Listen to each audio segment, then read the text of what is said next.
भारतीय संविधान की उद्देशिका तथा प्रस्तावना। नेहरू द्वारा प्रस्तुत उद्देश्य संकल्प में जो आदर्श प्रस्तुत किया गया, उन्हें ही संविधान की उद्देशिका में शामिल कर लिया गया और संविधान के 42वें संशोधन 1976 ईस्वी में हुआ था।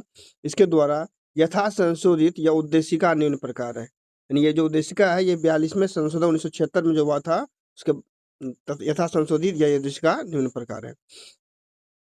हम भारत के लोग भारत को एक संपूर्ण प्रभुत्व संपन्न समाजवादी पंथ निरपेक्ष लोकतंत्रात्मक गणराज्य बनाने के लिए तथा उसके समस्त नागरिकों को, तो यह इंपॉर्टेंट है, सामाजिक आर्थिक और राजनीतिक न्याय, विचार अभिव्यक्ति विश्वास धर्म और उपासना की स्वतंत्रता, प्रतिष्ठा और अवसर की समता प्राप्त करने के लिए तथा उन सब में व्यक्ति की गरिमा और राष्ट्र की एकता और अखंडता सुनिश्चित करने वाली बंधुता बढ़ाने के लिए दृढ़ संकल्प होकर अपनी इस संविधान सभा में आज तारीख 26 नवंबर 1949 ईस्वी को एतद द्वारा इस संविधान को अंगीकृत, अधिनियमित और आत्मसमर्पित करते हैं।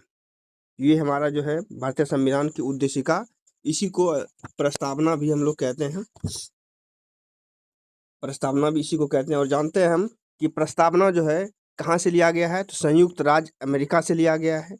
और प्रस्तावना संयुक्त राज्य अमेरिका से, और प्रस्तावना की भाषा अगर पूछा जाए तो ये ऑस्ट्रेलिया से लिया गया है। प्रस्तावना संयुक्त राज्य अमेरिका से और प्रस्तावना की भाषा ऑस्ट्रेलिया से लिया गया है।